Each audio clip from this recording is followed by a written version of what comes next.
Hey guys, Ed here, and it's time for another Friday pickup video. It's been a few Fridays since I've done one, but I haven't been finding a lot of stuff, so it didn't make sense for me to do several really short videos when stuff was coming in drips and drabs. I found some video games, I found some hardware. We're going to start off with the video games, and in particular, a pickup I just got the other day. I was at the Alliance Exchange, which typically is a bit overpriced. I don't think I've bought a single game there yet. But as I was leaving this day, I noticed a great big blue tote sitting right in front of the desk at the front. Actually, I think I have a picture. If I remember, I'll stick it in here and you can look at it. But it was filled with Atari 2600 games. And they were in these packages of 10 for $2 each. I grabbed 70 games for the Atari 2600 and other consoles. There were some Atari 7800 games thrown in there too, along with a couple of other consoles that I'll talk about in a minute. But here you go. Here's a package. You can see that there is one game missing from it, and that should be a clue as to why I bought 70 of them. I bought 70 of them because each package had one game in it that I wanted. Actually, I think there was one that had two, and eventually it turned out that there were a couple of others that I couldn't see the label, so I didn't know what they were, and I needed those.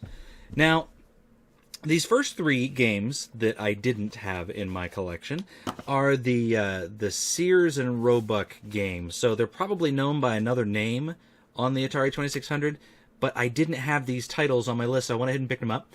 Capture, Concentration, and Miniature Golf. I got an Epix game, Winter Games. I'm sure that's a marvelous game. And another game here, not another one, a game from Activision, Decathlon. And here's another game from Activision, Grand Prix. Now, I already have this game, but it's complete and sealed in the box.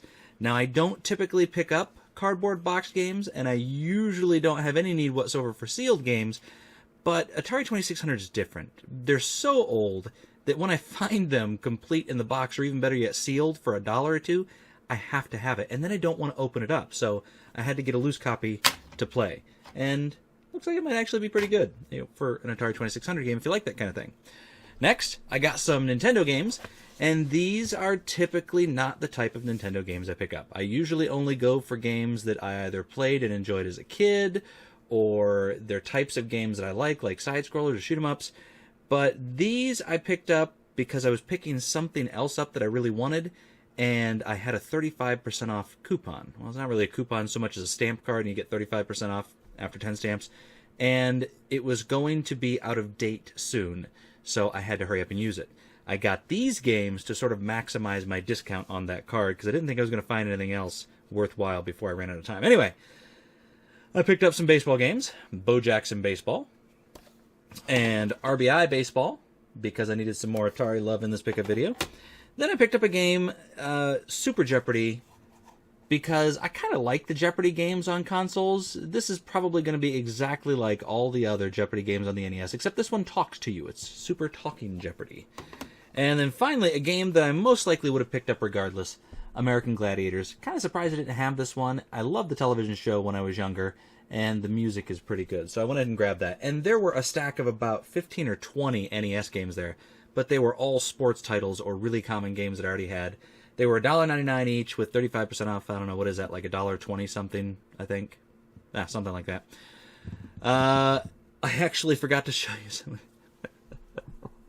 I forgot to show you some of the Atari games because they look different, I guess. Yeah, there's 4 or 5 other Atari games here I didn't even show you because I forgot about them. First off, some M Network games. Now, if you don't know what the M Network games are, they're games made by Mattel. Mattel made the Intellivision, and they weren't making enough money, so they thought they would convert some of those games into Atari 2600. So they took the Intellivision cartridge, and they stuck Atari 2600 guts in it and put an adapter on the bottom so that it would fit in the Atari 2600.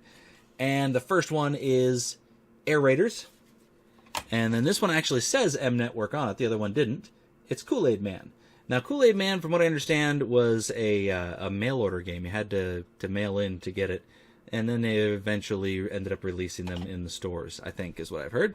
I got an iMagic game, another one, Riddle of the Sphinx, that I did not have before. I really like these. I like the way they look, the chrome labels, and the cool little handle here to pull it out, and the games are surprisingly fun too. I've got 4 of these that are complete in box. I like getting them complete in box as well because, again, chrome box, and then the insert is sort of like a plastic insert, and the game snaps in, and there's a place for the manual. It's just really neat. Now, aside from a few Atari 7800 games, I mentioned that I got a couple of games that were for other consoles, and the first one of those is Odyssey 2, Par 4 Golf, Par 3, I don't know, it's 3, 4, 5. It's a golf game for the Odyssey 2. I didn't have it. And then a Colecovision game, Alphabet Zoo. And I would imagine this is probably not a terribly common game because it's got a weird label on it, and it's probably a learning game with a name like Alphabet Zoo, so probably fairly uncommon, but not very popular because I doubt that it's much fun, so most likely not a rare, well, maybe a rare game, but not a valuable game, I wouldn't think. Now that we've finished all the Atari games, and ColecoVision, and Odyssey 2, we can move on to PlayStation.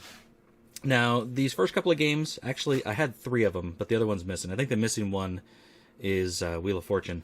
But these 3 games, the one that I won't be able to show you because I don't know where it's at, were in a Salvation Army. They were in one of those bags that hangs on the wall. It was $1.99, and I really wanted to have this game, which was in front, Mortal Kombat 2. For $1.99, it was worth it. Unfortunately, I also had to pick up Wheel of Fortune and Madden 99, along with about 5 music CDs. There was like a Sarah McLachlan CD and then some much lesser-known CDs that I don't even know what I did with them.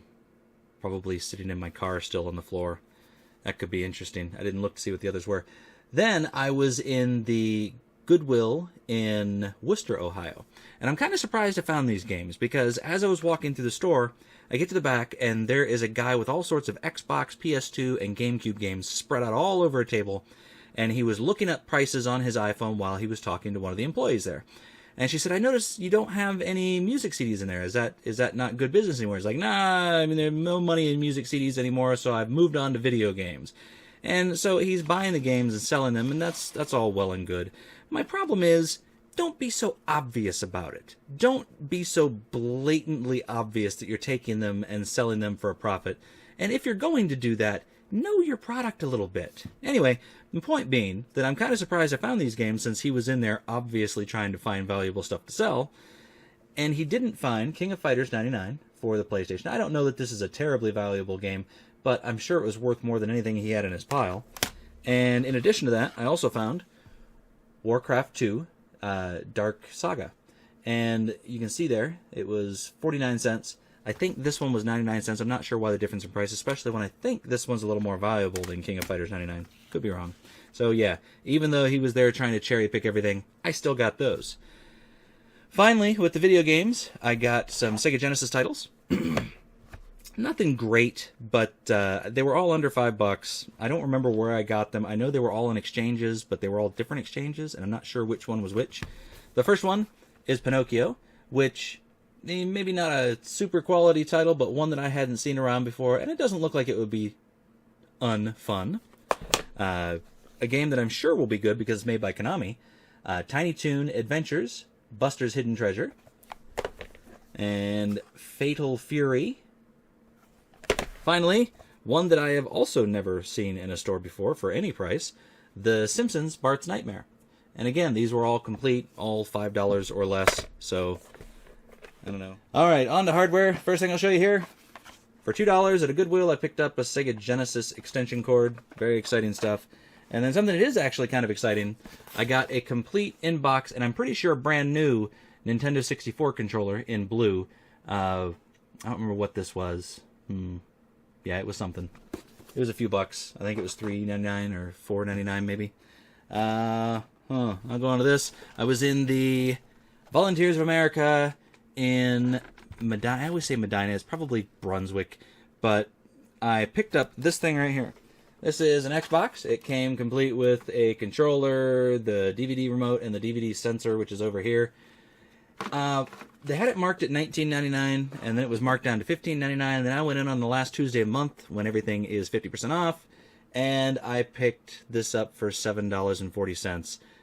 Turned out when I got it home it didn't work. All I needed to do was tear it apart and resolder the power connector onto the board. Works great, and turned out I got a free game inside. It was Madden something or other. I don't even know. But I made a video on that. If you want to watch it, I think it was my last video. It's not terribly exciting, so you can skip it if you want. Or you can watch it if you like that sort of thing. I left that store, went to the next store, and I found this. Another Xbox. This one complete in box with 2 controllers, all the cords, all that good stuff, manual. And this is the thing that I bought for 35% off when I also picked up the Nintendo games, which I showed in the middle of my Atari 2600 pickup.